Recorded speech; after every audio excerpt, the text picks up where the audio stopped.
السلام علیکم dear viewers, میں ہوں اشفاق چشتی۔ ابھی ہم ڈسکس کریں گے Erikson theory of psycho social development. Erikson was a German born American psychologist born in 1902 and died in 1994۔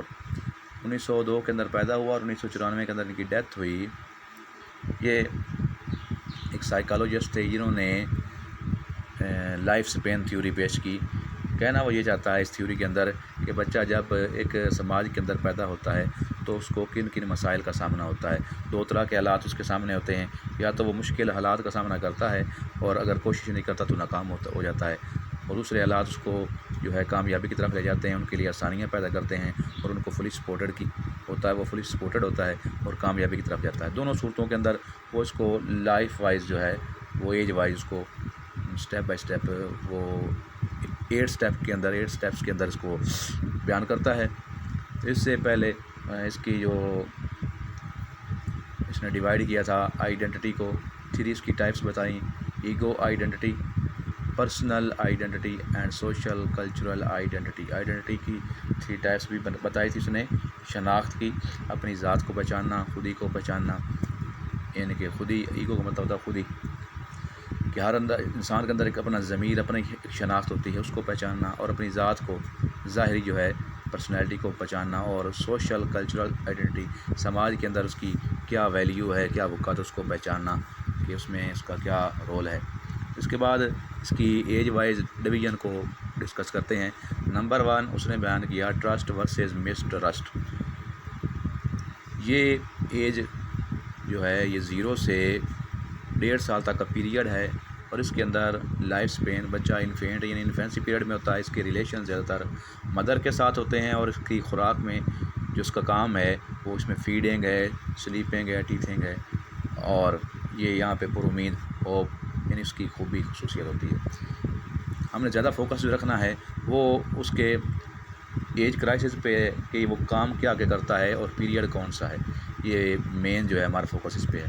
تو کہنا وہ یہ چاہتا ہے کہ اگر جب بچہ پیدا ہوتا ہے 0 سے لے کر 1.5 سال تک، اگر تو اس کو حالات مہیا کیے جاتے ہیں اور والدین اس کے ساتھ اچھے ریلیشن قائم کرتے ہیں اور اس کا اعتماد بحال کرتے ہیں تو وہ ٹرسٹ فیل کرتا ہے، ادروائز وہ مس ٹرسٹ کا شکار ہو جاتا ہے کہ کسی بات پہ بھروسہ نہیں ہوتا۔ مثال کے طور پر آپ نے دیکھا ہوگا جیسے چھوٹا بچہ اگر وہ سال کا ہے تو کھڑا ہو جاتا ہے، اس کو اگر کھڑا کر کے کہیں کہ ادھر اشارہ کریں کہ چھلانگ لگاؤ تو وہ لگا دیتا ہے۔ اگر آپ اس کو پکڑیں گے تو اس کا اعتماد اور بحال ہوگا، لیکن اگر آپ چھوڑ دیں گے تو وہ تیسری بار نہیں کرے گا، اس کا اعتماد ٹوٹ جائے گا کہ یہ انہوں نے نہیں پکڑنا تو چوٹ لگے گی۔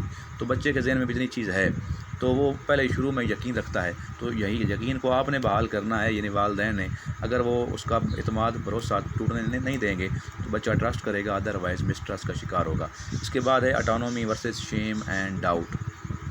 یہ پیریڈ جو ہے یہ 1.5 سال سے 3 سال تک کا پیریڈ ہے۔ یہاں پہ بچہ ٹوڈلر ہوتا ہے جو اپنے آپ کو گھسیٹتا ہوا، رینگتا ہوا چلتا ہے، یعنی کہ جاتا ہے، نہ تو وہ چل سکتا ہے، بالکل کھڑے ہو کر نہیں چلتا، مشکل سے اس کے لیے چلنا ہوتا ہے، اگر چلتا ہے تو کہیں گرتا ہے، چلتا ہے اس طرح سے، تو پھر وہ چلنا پھرنا سیکھ رہا ہوتا ہے یہاں پہ۔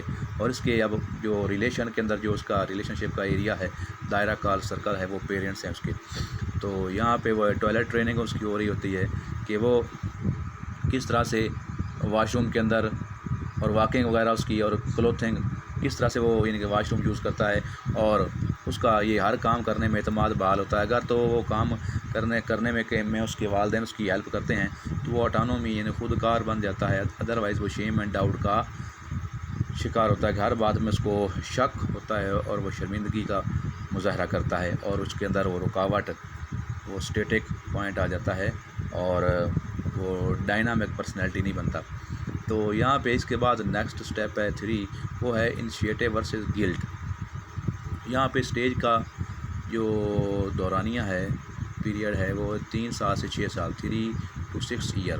تو یہاں پہ پری اسکولنگ ہے، اسکول جانے کا ٹائم ہو رہا ہوتا ہے بچے کا، تو یہ فیملی پورا اس کا، اس کے ماں باپ، بہن بھائی، اس کے قریبی عزیز رشتہ دار، یہ اس کا دائرہ کار تھوڑا سا وسیع ہوتا ہے، اور یہاں پہ وہ ڈسکوری کے موڈ میں ہوتا ہے، ایڈونچر کرتا ہے، کھیل کود کے اندر سیکھتا ہے، اور اس کا مقصد پرپز ہوتا ہے کہ آگے بڑھنا ہے۔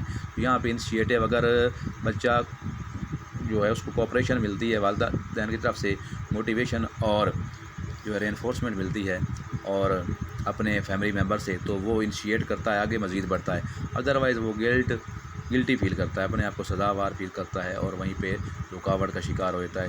جب بھی اس کو مسائل ہوں گے، اس کا ساتھ نہیں دیا جائے گا، اس کو ساتھ کوآپریٹ نہیں کیا جائے گا، تو وہاں پہ وہ ایسا فیل کرتا ہے۔ اس کے بعد نیکسٹ ہمارے پاس ہے اسٹیج 4 انڈسٹری ورسز انفیریورٹی۔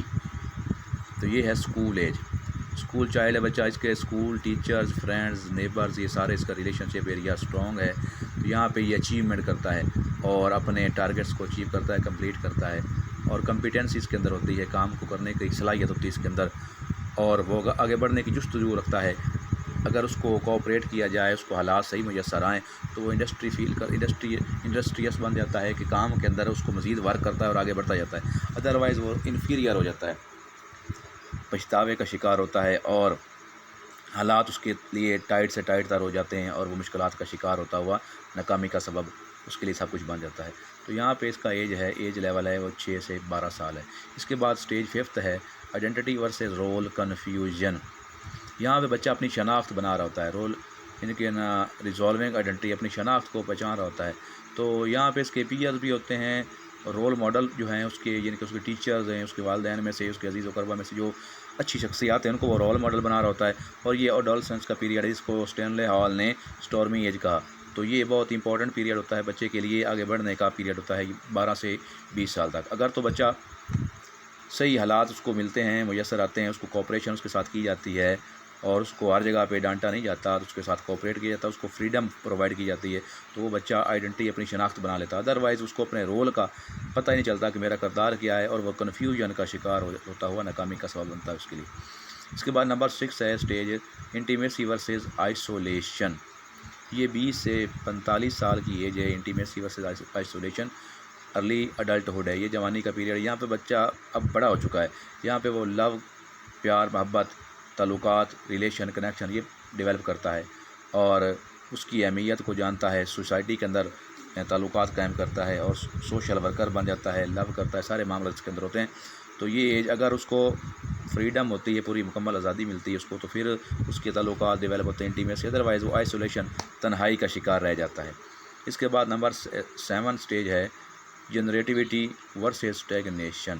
تو یہاں پہ جو ہے مڈل اڈلٹہڈ ہوتی ہے، تو یہاں پہ اس کی شادی شدہ ہونے کا جو ٹائم تھا، اس نے اب شادی کی، تو یہاں پہ وہ بچے پیدا کرتا ہے، بڑا ہو چکا ہے اب، اس کے بچے ہوتے ہیں اولاد کی، پھر اس کی فکر میں لگ جاتا ہے، اور اپنے گھر بار کو، اپنے کاروبار کو یہ سنبھالنے میں لگا ہوتا ہے۔ تو یہاں پہ بڑا وہ کیئر ٹیکر ہوتا ہے، کیئر کرتا ہے ہر معاملے کے اندر۔ تو یہ تھی 7 اسٹیج۔ اس کے بعد ہے اگر اس کو سارا مواقع فراہم نہیں کیے جاتے تو پھر وہ اسٹیگنیشن کا شکار ہوتا ہے، پھر وہ جنریٹیوٹی اس کے اندر نہیں ہوتی، تخلیقیت، پھر وہ اسٹیگنیشن یعنی لڑکھڑاہٹ کا شکار ہو جاتا ہے، لڑکھڑاہٹ کا، اور ناکامی کا اس کے لیے وہ سبب بنتی ہے۔ اس کے بعد ہے لاسٹ ایج ہے انٹیگریٹی ورسز ڈسپیئر۔ یہ ایج ہے 65 سال سے آگے، یعنی کہ 65 ٹو آنورڈ ہے، اور یہ لیٹر اڈلٹہڈ ہے، اب یعنی کہ اولڈ ایج کی طرف جا رہا ہے۔ تو یہاں پہ سوسائٹی اور اس کی ورڈ اور لائف اس کے بارے میں وہ سوچتا ہے، اس کا یہ ریلیشن ایریا یہ ہے، اور لائف اچیومنٹ کے بارے میں سوچتا ہے، اور وہ یہاں پر وزڈم کا جو ہے وہ مظاہرہ کرتا ہے، عقل مندی کا۔ اگر تو اس نے زندگی کے اندر اس کو صحیح معاملات جو ہے اس کے ساتھ درپیش ہوئے، اور اس کو جو ہے صحیح مواقع میسر آئے، لوگ اس کے لیے معاون ثابت ہوئے، فیملی ممبرز، اس کی وائف، اس کے بچے، اس کے ماں باپ، تو پھر وہ جب اس کو کامیابی ملتی ہے، اچیومنٹ ملتی ہیں، تو وہ انٹیگریٹی جو ہے اس کا مظاہرہ کرتا ہے، اس پہ مطمئن ہوتا ہے، خوش ہوتا ہے، ادروائز وہ ڈسپیئر یعنی کہ مایوسی کا شکار ہو جاتا ہے اگر اس کی زندگی ناکامی کا سبب رہی۔ تو ڈیئر فرینڈز، یہ تھی آج کی theory, Erikson theory of psycho social development, اس کو لائف سپین تھیوری بھی کہتے ہیں۔ نیکسٹ ویڈیو تک اجازت دیجیے، چینل کو سبسکرائب کرنا مت بھولیے، ویڈیو کو لائک کیجیے، شیئر کیجیے۔ اللہ حافظ۔